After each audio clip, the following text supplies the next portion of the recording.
तो एक बार फिर से I am going to repeat whatever I said. हम एक बार फिर से आपको बताएंगे कि हमने आपको क्या बोला है, ठीक है। फ्रेश माइंड से फिर से सुन लीजिए।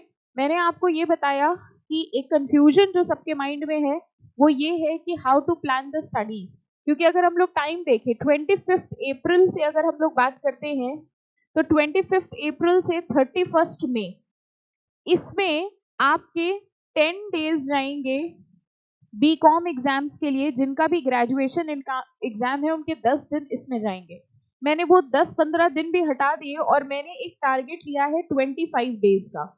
तो मैंने ये माना है कि आज से लगा करके या 25 अप्रैल से लगा करके मेन एग्जाम तक आपके पास 25 दिन है फॉर एग्जाम्पल, ठीक है। अब इन 25 दिनों में हमने 25 दिन में फिर से बता रहे हैं 10 दिन बीकॉम के हटा दिए, 5 दिन और हटा दिए। आप इनको भी यूटिलाइज कर सकते हैं, यानी अगर बीकॉम वाले दिनों में आप एक्स्ट्रा पढ़ाई कर रहे हो सीएस की तो वो आपका एडेड एडवांटेज है। अब इन 25 दिनों को आपको डिवाइड करना है 2 पार्ट्स में, 5 डेज में एंड 20 डेज में। ये जो 5 डेज हैं ये लास्ट के 5 डेज हैं। लास्ट के 5 डेज का मतलब हो गया 26 मई से लेकर के बल्कि 31 मई तक, ठीक है। 26 मई से 31 मई तक इस लास्ट के 5 डेज में रिवर्स ऑर्डर में हम 1 डे पर सब्जेक्ट लेके चलेंगे। 1 डे पर सब्जेक्ट रिवर्स ऑर्डर में। रिवर्स का मतलब जो पेपर सबसे आखिरी में होगा, ठीक है, वो सबसे पहले करेंगे और जो सबसे पहले होगा वो सबसे आखिरी। जैसे आज हम ज्यूरिस पढ़ रहे हैं तो कल हमारा ज्यूरिस का एग्जाम होगा। This will be last 5 days. और ये जो 20 दिन है हमारे पास, इसमें 5 डेज पर सब्जेक्ट, 4 सब्जेक्ट हैं आपके, 5 दिन पर सब्जेक्ट, जिसमें आपको मॉड्यूल प्लस स्कैनर पढ़ना होगा। और इस 1 डे में सिर्फ जो इंपॉर्टेंट आपने मार्क करा है सिर्फ वो पढ़ना होगा। तो ये जो आपने अभी रेगुलर टेस्ट दिए हैं, ये जो आपके रेगुलर टेस्ट हैं, ठीक है, ये होगा 1 डे फर्स्ट रिवीजन हो गया। अगर आपने टेस्ट दिए ये आपका फर्स्ट रिवीजन हो गया। ये जो मैंने अभी आपको बताया 5 दिन वाला, ये होगा आपका सेकंड रिवीजन। रिवीजन बहुत जरूरी है। और ये जो आखिरी वाले 5 दिन मैंने बताए, ये मैंने आपको बताया है थर्ड रिवीजन। बस ये मत करना कि जैसे 5 दिन फॉर एग्जाम्पल 5 दिन आपको ज्यूरिस पढ़ना है, 5 दिन में आपका ज्यूरिस फिनिश नहीं हुआ तो आपने सोचा कि हम चलो 2 दिन और लगा देते हैं, ज्यूरिस पूरी फिनिश ही कर लेते हैं।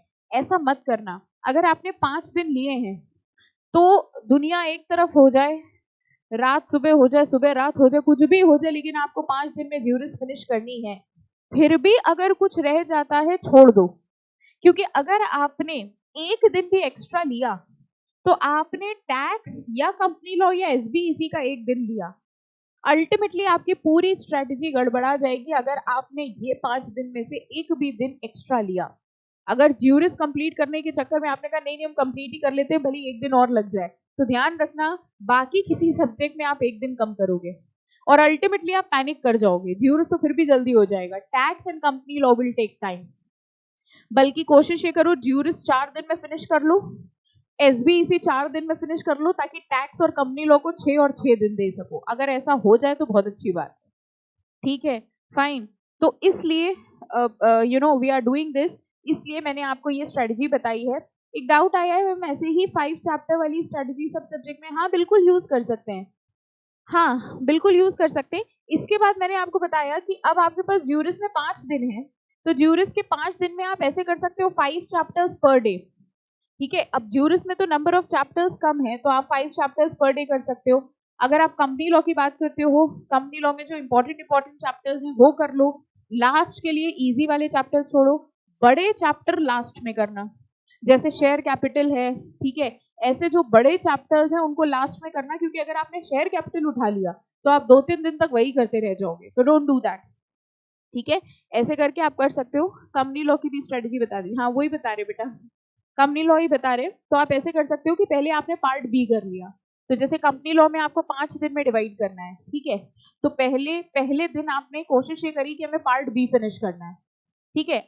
या फर्स्ट 2 डेज के लिए पहले दिन देखो कंपनी लॉ में ऐसे कर सकते हो, ध्यान रखना, अब हम भी बोलते जा रहे हैं, आप ध्यान रखना सारी चीजें। कंपनी लॉ में ऐसे कर सकते हो डे 1 एंड डे 2, इन दोनों में आप फिनिश करो part B and part C. ऐसा क्यों है? क्योंकि पार्ट बी में ज्यादा चैप्टर है, पार्ट सी में कम चैप्टर है। तो 2 दिन, पहले दिन कोशिश करो हम पार्ट बी के मैक्सिमम चैप्टर कर ले, अगर कुछ बच जाता है तो अगले दिन करो, क्योंकि पार्ट सी में आपके पास 1 ही 2 चैप्टर्स हैं करने के लिए। इसके अलावा आपके पास 3 डेज बचे हैं, and don't you think 3 days are more than sufficient for part A? Part A के लिए 3 डेज मोर देन सफिशिएंट है। इस तरह से आप अपना कंपनी लॉ स्ट्रेटेजाइज कर सकते हो।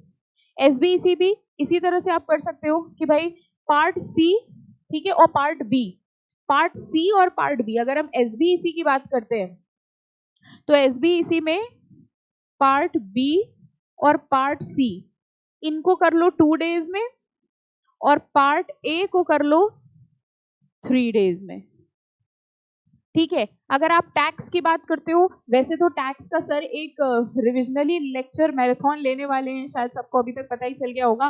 टैक्स में आप ऐसे कर सकते हो कि टैक्स के रिवीजन के लिए 5 डेज है मैम हमारे हाथ में, कैसे करें?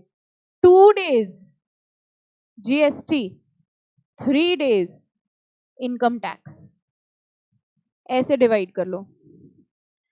आई know it is a bit difficult, ठीक है, I know it is a bit difficult, but the thing is that option क्या है? ऑप्शन भी तो नहीं है हमारे पास, है ना। तो इस तरह देखो, मैंने सारे सब्जेक्ट्स की आपको स्ट्रेटजी बता दी, तो नोट करना हो नोट कर लो। कंपनी लॉ में पहले पार्ट बी और सी को 2 दिन दे देना, पार्ट ए को 3 दिन दे देना। आपको पता है, अगर ये स्ट्रेटजी नोट करना हो नोट कर लो फटाफट। अगर स्ट्रेटजी आपके दिमाग में होगी ना, तो टाइम वेस्ट नहीं होगा ये सोचने में कि हम क्या करें। ये एक सबसे बड़ा प्रॉब्लम है, कई बार आप ज्यादा से ज्यादा समय इसी चीज में निकाल देते हो, अब क्या करें, कैसे पढ़े, कौन सा पढ़ें, और इस चक्कर में होता क्या है, सब छूटता चला जाता है। तो इम्पोर्टेंट ये है कि अगर हमें पता है कि ये मेरा शेड्यूल है, ठीक है, और आपको सबसे अच्छी बात ये भी लगेगी कि इस पूरे टाइम टेबल में मैंने 10-15 दिन बीकॉम के हटाए हैं, उसके बाद ये शेड्यूल बनाया है मैंने। तो I hope this is very clear to all of you, ठीक है। इस हिसाब से आप पूरी प्लानिंग कर सकते हो। और अगर हम बात करते हैं ज्यूरिस की, तो जरा कुछ चैप्टर्स मार्क करिए। Source of law, interpretation of statutes, administrative law, Indian evidence act, Indian stamp act, चलो स्पेशल कोर्ट्स एंड ट्रिब्यूनल, ये चैप्टर जरा मार्क करो और इनको लिख लो इम्पोर्टेंट। मैम ये क्या बात है, ये तो बहुत गलत बात बोली है आपने, यही चैप्टर तो हम लोग ने छोड़ के रखे हैं। लिमिटेशन भी कर लो चलो। मैम ये गलत बात है, आपने जितने चैप्टर इंपॉर्टेंट मार्क करे हैं ना, ये सारे चैप्टर्स हम लोग ने छोड़े हैं, इन्हीं से पूछेगा इंस्टीट्यूट।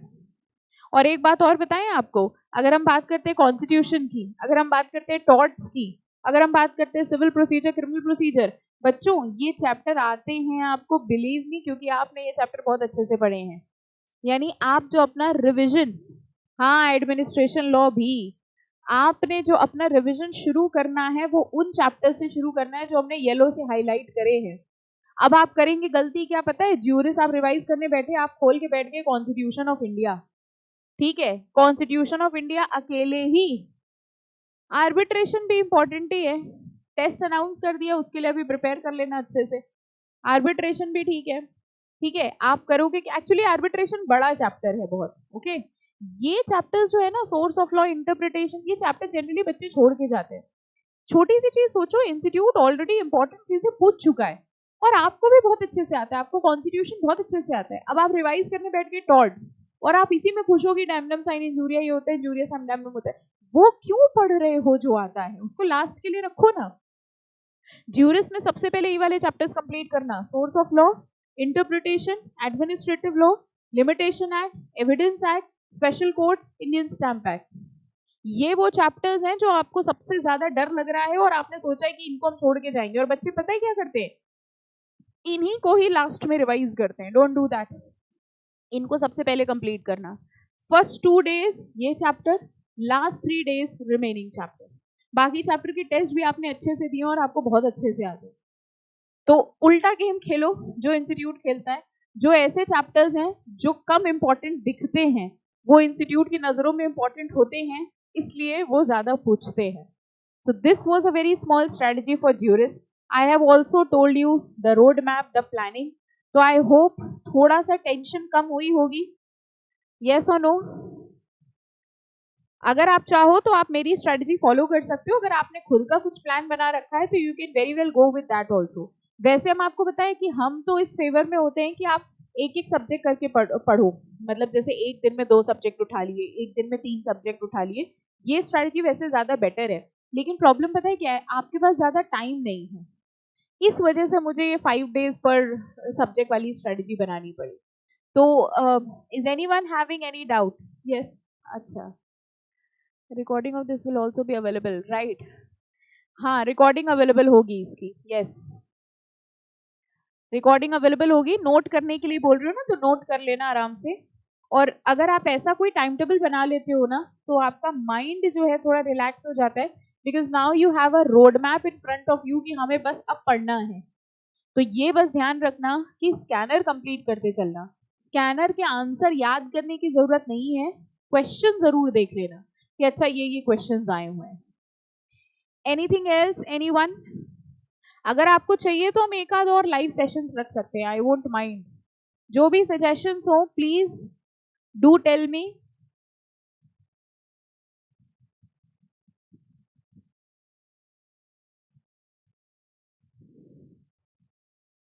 अब स्टार्ट सब कुछ तो बता दिया आज ही की क्लास में. ठीक है, what ever problems, I hope everyone is okay with this. सबको समझ में आ गया कैसे करना है? यस और नो? फटाफट से यस आंसर दो सब लोग. बेटा कंपनी लॉ के लिए आई थिंक अंकित सर ने ऑलरेडी आपको चैप्टर्स बताए हैं. ठीक है, अगर यू वांट तो आप मुझे बता देना, मैं भी एक बार मार्क करा दूंगी. ठीक है, अगर आपको ऐसा लगे तो do tell me, I will also make you mark. मुझे बस व्हाट्सएप कर देना एक बारी. ठीक है, मुझे एक बार बस व्हाट्सएप करके बता देना कि आपका क्या इश्यू है. तो अगर मुझे लगेगा तो मैं उस पर एक लाइव सेशन ले लूंगी. ठीक है, बाकी सब्जेक्ट्स मैराथन. हाँ बेटा, टैक्स की हो रही है अभी, तो we are planning for other subjects as well. तो हम कोशिश कर रहे हैं कि एक वो भी रिविजन आपका हो जाए कि 2-3-4 घंटे में आपका सारा पोर्शन रिवाइज हो जाए. ठीक है, तो और कोई सजेशन या और कुछ भी अगर आपको रिक्वायरमेंट हो तो please do tell me. I hope this session was a bit helpful. मैंने थोड़ा शॉर्ट ड्यूरेशन का रखा था. अगर आपको चाहिए तो I can keep it of 1 hour also. हम तो फ्री हैं, बिजी तो अब आप लोग हैं. So all the very best all of you. अभी एक सेशन हम और रखेंगे जिसमें I am going to tell you the strategy for appearing in the exams, कि कैसे एग्जाम रखना है, टाइमिंग कैसे फॉलो कर रही है. हाँ, okay, definitely I am there for boosting your confidence. Definitely होगा. आई एम वेरी श्योर जितने भी बच्चे हैं उन सबका फर्स्ट मॉड्यूल बहुत आराम से क्लियर होगा. बस जैसे बताया है, एक सब्जेक्ट को पूरे टाइम पढ़ते मत रहना, 3 रिविजन जरूर करना. बस अगर आपने ये फॉलो कर लिया then definitely you are going to clear your exams. और अभी एक सेशन और हम लेंगे जिसमें आप जो सेशन बोलोगे वो तो ले ही लेंगे. एक सेशन और हम लेंगे जिसमें I am going to tell you paper में आंसर लिखने की स्ट्रेटजीज. राइट, कि पेपर नहीं छूटना चाहिए या कैसे क्या होना चाहिए, कैसे करें कि पेपर ना छूटे. For this also, I am soon going to keep a session. So today's session was a small session. I thought आधे घंटे में हो जाएगा, बट आपसे बातें करने में टाइम कुछ पता नहीं चला. हाँ, definitely I will take that session. तो अब नोट्स वोट्स बनाने में टाइम वेस्ट ना करिए. फटाफट से एक एक चैप्टर पढ़ते जाइए, मीनिंग समझते जाइए, स्कैनर पढ़ते जाइए and follow this time table. Okay, please please please जो भी प्रॉब्लम हो मुझे व्हाट्सएप करो. I will never scold you. मैं कभी नहीं डांटूंगी, आपको पता है मैं कभी नहीं डांटती, है ना. So please WhatsApp me your problems if required. ज्यादातर बच्चों का होगा तो हम लाइव सेशन ले लेंगे. अगर आपकी अकेले की प्रॉब्लम होगी तो definitely I am going to discuss you with you separately. ठीक है, चलिए, I will send the recording of this as well. Thank you so much all of you and all the very, very best.